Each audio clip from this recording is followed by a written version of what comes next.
What is going on, my reptile junkies? Guys, this is part 5 of the complete collection tour, we'll call it. Geckos and Chameleons. Hope you guys are still interested in it and following. And for those of you who don't know, we was asked how many animals we have, and we figured we'd make it fun by just doing instead of doing just a normal reptile room tour, we got to rush through everything. We're breaking it down into a series. Yeah, because it takes a really long time. And just so I can give you a little bit more information on the animals and show the animal a little bit more, kind of what goes into it. But yeah, guys, this is part 5. Hope you're keeping up with how many animals we have. We got one more section to go. Not too much longer.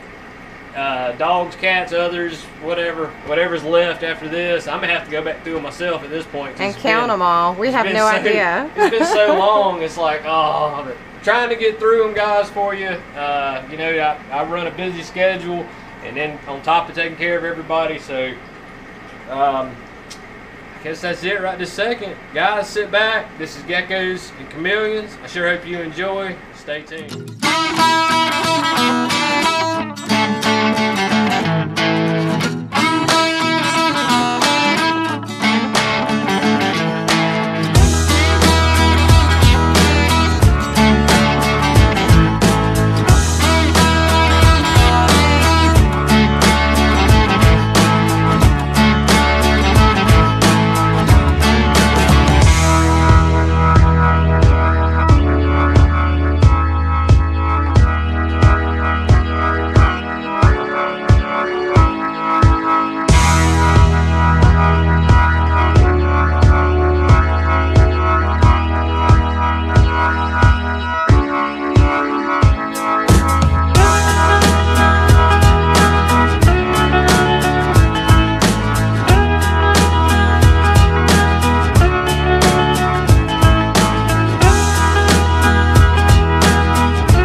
Guys, in here in this 36 by 36 18 Exoterra, I have my giant leaf tail. It comes from Madagascar. Sometimes they're sold as a fringed leaf tail. I had a pair of these. If you guys have followed me a while or seen the other video when I brought them home, I got them I guess 3 or 4 months ago. A few days after I got them home, I noticed the female had some spots up under her belly. Ended up being some kind of fungal infection. Just thank God he didn't get it.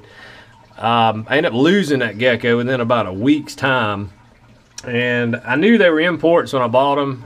You know, I always try to buy captive bred when possible, but just sometimes you guys know that, you know, you don't always know regardless. But in this case, I did know they were imports, took a chance, ended up losing the female. Really bummed, but the male's done well. He's still got a lot of growing to do. Like I said, they come from Madagascar. They 75 to 100% humidity. They thrive. I missed him twice a day, sometimes 3 times a day. Underneath this light is about a 82 degree to 85 degree kind of hot spot, and he'll actually get, you know, under there to bask. This wall over here stays about 72 to 74 because of the AC vent. Most of the time, though, he is stuck to that wall. They really do enjoy cooler temperatures.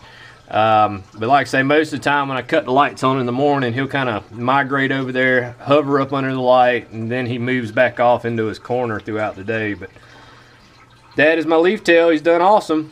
If I could just find a female, that'd be golden. And in his cage, I've just got this PVC pipe that I had burned. I still need to get you guys a video. I take a torch and just burn the PVC pipe. Makes a real nice finish. Also, you know, it's really mold resistant. And plus, it gives him something to stick to. The bottom of his cage is spangium moss. Give a real fluffy bottom. These guys will jump a long ways to get a meal, and you kind of want a cushion, so if he does, you know, were to go from the top to the bottom, you know, he'd have a little bit of cushion to hit. And that is him. Hang on for the next one. And this tank is the leopard geckos, guys.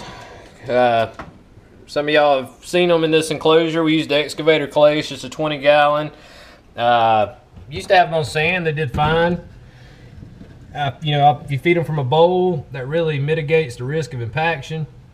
But with this excavator clay, I have to admit, it's a lot easier to deal with than sand. And there you can see one of our leopards. Now she's kind of, I've had somebody tell me it was an albino eclipse because of the eyes. It's not a true albino, of course they're not pink eyes. Done really good. She's got a little shed left on her nose there. She's coming on out.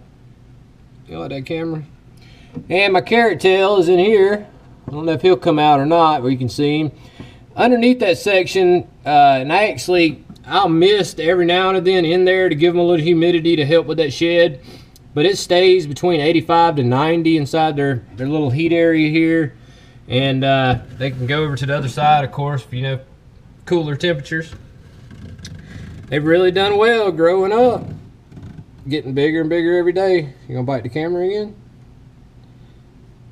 Nope. How about you? Alright guys, let's get back out in the reptile room and see the last couple of geckos and the chameleons. But there they are. Alright guys, out here to the reptile room. Oh, it feels good in here. That AC running. Stays a nice 78, 79 here all the time. It's really nice. Anyway, I guess we'll do the two chameleons first in here and then get to the rest of the geckos. Up here is my Jackson's chameleon. It's an African chameleon. They really enjoy higher humidities. The temperature in his enclosure up where he's at, you know, he's up on a top shelf there.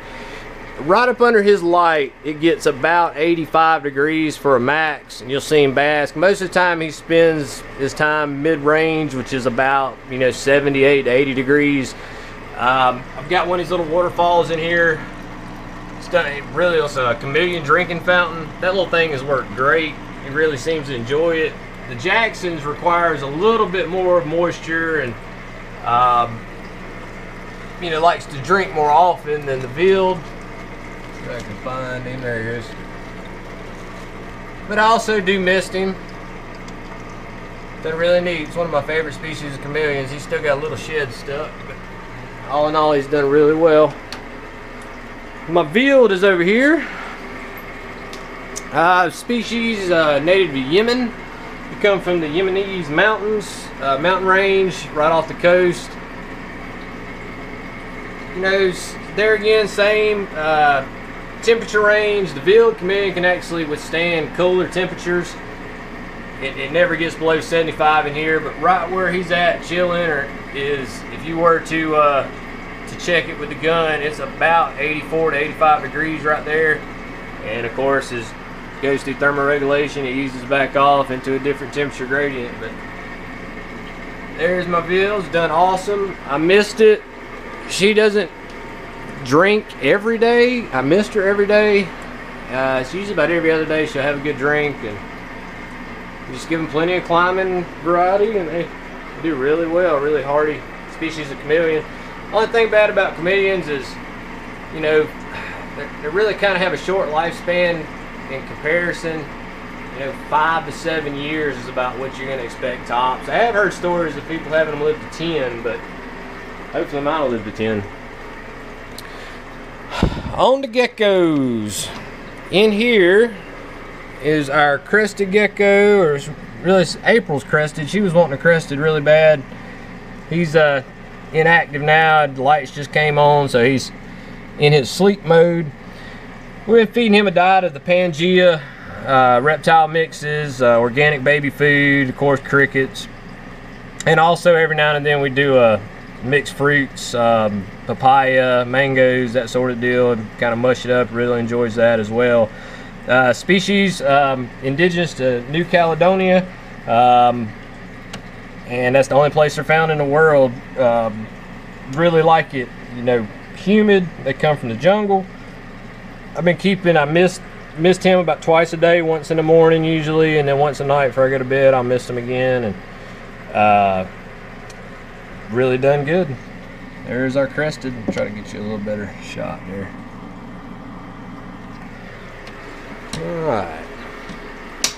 On this side, we'll jump up here first. That's of course my lovely Tokay gecko. He's such a friendly beast. Yes, you are. You are so friendly. Yeah.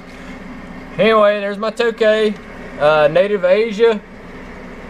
These guys are also found in Florida now, all through Dade County, around Miami. They're really booming in population. Another invasive to Florida that you can find in the wild. A very large gecko. They get about 12 inches. Really good sized gecko. So really easy to keep. Miss them, same. I've got them up here on this top shelf. It gets you know, 78 to 80 degrees. I don't use any UVB light on them. Every now and then I'll pull them down and put a light on them for a day just to give them a chance to bask. They very rarely use it. It's a real easy species to keep, and they really don't like to be handled. And most of my geckos, I don't really care to handle them anyway. They're just more at, you know, just a look at. I just really enjoy watching them and seeing what's going on. In here, there's a couple things going on. We got the squirrel frogs, but there is 4 Mediterranean geckos that I brought back from Florida, another invasive species. Here's one right here. See if you can see it. And if y'all watched my video, Florida Critter Encounters, you can see where we was catching these guys. Oh no. Uh-oh. We're gonna have a loose gecko. I got him. Huh, you tried. Anyway, while he's out, there's a Mediterranean gecko. Now I've got a female in there. Get that off your face there, buddy. I got a female in there that actually has eggs, which is really neat. Hopefully, you know, we'll find them somewhere before one of the other geckos do.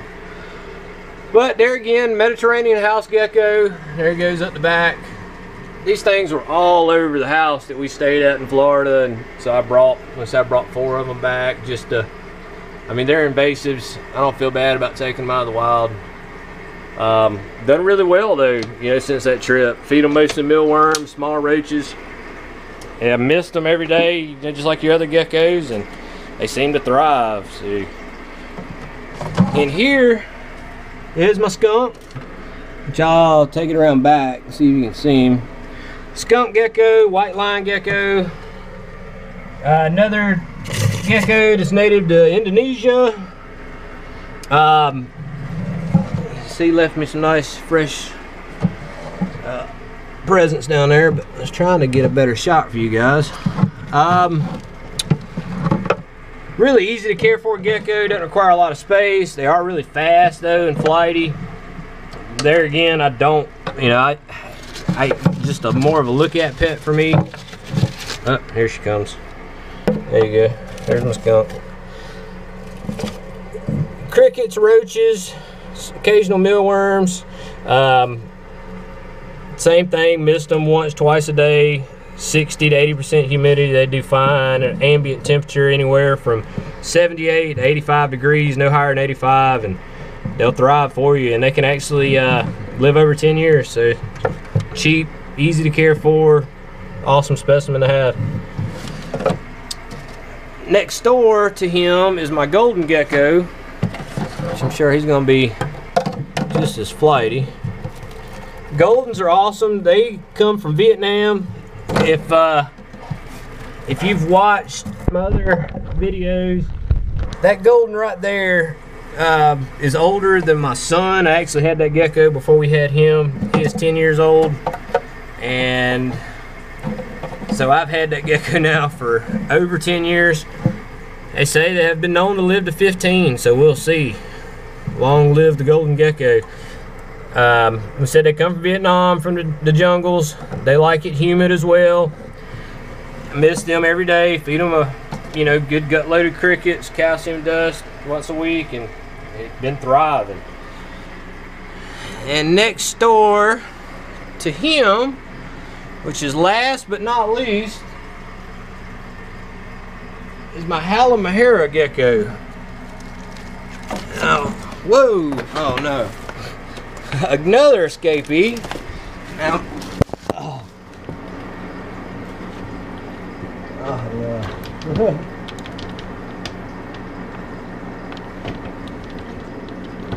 Which these guys are lightning, oh no, lightning quick. Come here.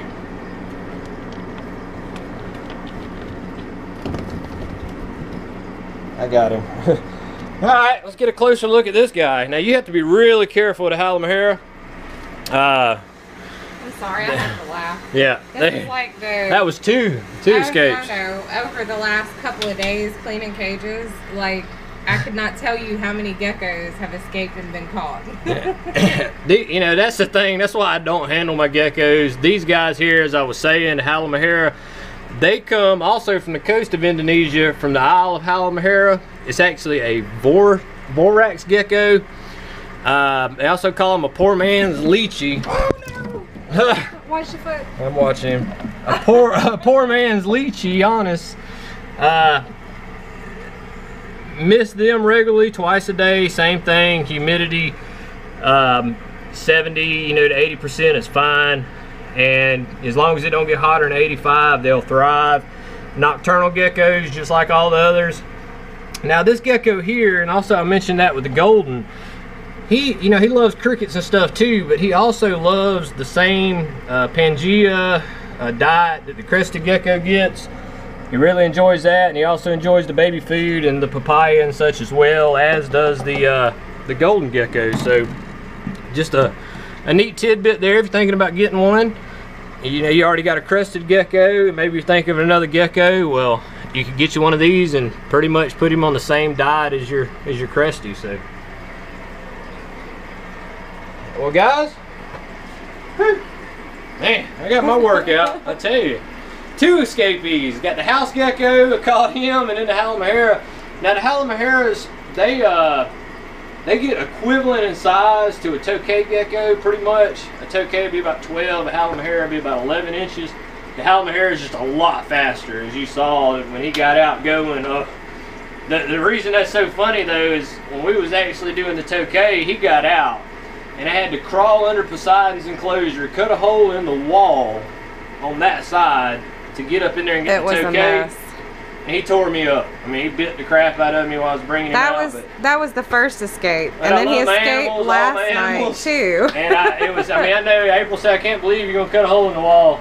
I was like, "Yeah, you know, I got to do it though. I couldn't leave him, but we got him back, and then the house gecko and then the Halmahera." So, whew, my heart rate. Anyway, guys, that was it. That was all my geckos and the chameleons. I hope you're keeping count out there with everything we got going on. We got one more video to do, and then on that last video, tell me how many animals I got. If only one person gets it right, you're gonna get an awesome prize pack. You can check around other YouTubers. I send out a pretty mean prize pack. You know, just random reptile supplies and such. And if a bunch of y'all win, you're all gonna get thrown in a hat, and somebody's gonna get something nice. So guys, as always, I sure appreciate you. Hope you enjoyed the video. If you got any questions, comments, leave them below for me. We'll catch you next time. Thanks guys.